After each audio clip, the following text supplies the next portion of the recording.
Yeah, when you vote, you're voting for your principles. And, we were talking about defense. So, like, we call it our defense budget in the United States. But when you have over 800 bases, who are you defending yourself against? Aliens? Yeah, right? Like, Independence Day? Or maybe Star Wars Reagan program. So I do think it's I think it's an important conversation to have, because I know a lot of people who are just frustrated with this whole process, and I think that's almost by design. I think there's a lot of ways that we're manipulated into doing what we do as far as voters and citizens, and one of the ways we're manipulated is that we are constantly told that you have only two bad options. And it depresses you. It wears you down. And you're like, well, all I gotta do is I can only choose between like garbage and poison. And it's like, well, no, you can vote for other candidates. And as I told Emmanuel, based on what I've read, I'm not a huge, I don't plan to vote for Gary Johnson. That could change as I do more research on his positions. But Gary Johnson's a viable candidate. And so is Jill Stein. It's been a long time since we've had 4 viable candidates. And everyone says, well, you got to vote for one of these two.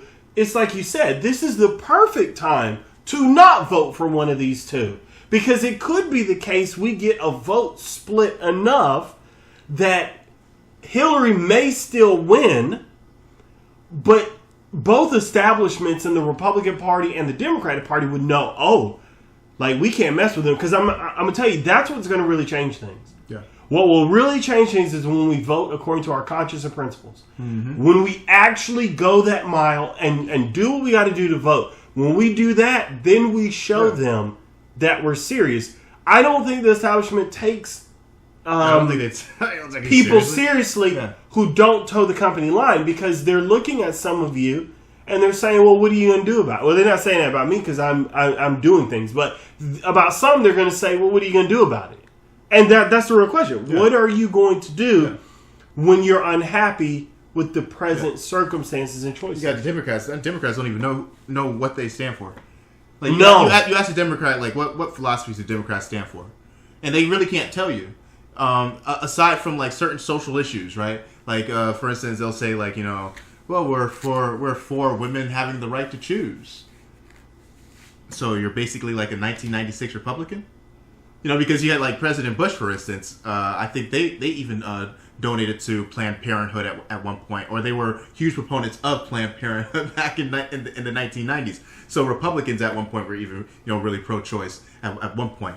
So before the religious majority took over that party. But when it pertains to economic issues, the issues that are actually going to affect your wallet, that are going to change your lifestyle, change the way that you appreciate life or are able to experience life.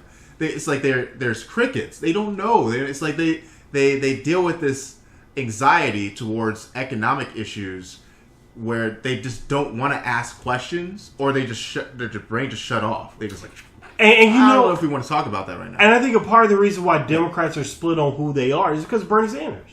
That's the benefit of what he did. He brought a real progressive platform, and he made Democrats look in the mirror and say, what do you really stand for? Because I think for a while, Democrats have been moderate Republicans. I think the Democratic Party is really the Republican Party of 15, 20 years ago. And so Democrats have been skating by thinking that they're liberal. They're afraid of being called liberal because Republicans, even if you don't agree with some of their philosophies, Republicans go hard against Democrats. Democrats, honestly, it appears to me when I watch Democrats, it seems like they're not willing to throw a punch, and Republicans are willing to throw 10. Yeah. They don't play. When they got the House, when they had Senate, and when they had the president under Bush, they passed whatever they did what they wanted to do. Yeah. And then when Obama had some control, then they attacked him for doing the same thing. Yeah. That's just how Republicans are. But to get back to the point, so I think Bernie really pushed them to have to reassess who they were, because I think he showed them, we think we're liberal. No, this is a real liberal. Yeah, this is what real liberalism looks like. This is what a real progressive looks like. And the thing is, when you dig, you find out, he's only a modest liberal at that, you know? And then you start looking at people like Jill Stein and you say, oh, yeah, that's now that's a liberal. You know, and you're like, oh, like for example, like I say, I think I was listening to the radio last night on the way home, and it was these liberal Southern comedians, and they were on WSB radio, and one of them said something I've said before. He said conservatives today aren't real conservatives. He said Trump is the perfect conservative because he's not actually one. And I've said that too. I don't think Republicans are conservative nowadays. You have some that are, but conservatives are really neoconservatives. Like, they want to bomb everything. I don't even know why I brought that up. I just thought it was a great story to tell. Yeah. I know, because when you want to look at what a conservative is, you're going to have to kind of go libertarian. You have to look at the libertarians and say, okay, well, depending on which one I'm looking at, that's a conservative, because when they say they want less government, they actually mean it. These conservatives like Ted Cruz and Mitch McConnell, they're not real conservatives because they don't want less government. They want less government when Democrats are in power.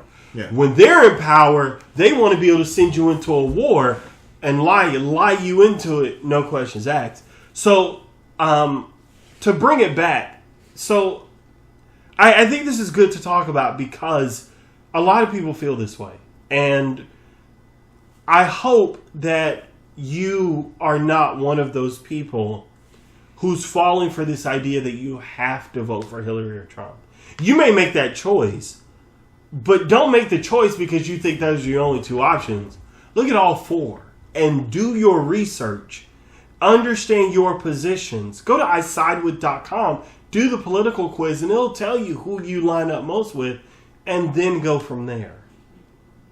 Yeah. Anything else you want to say? Because this was on your mind. I mean, yeah. I mean,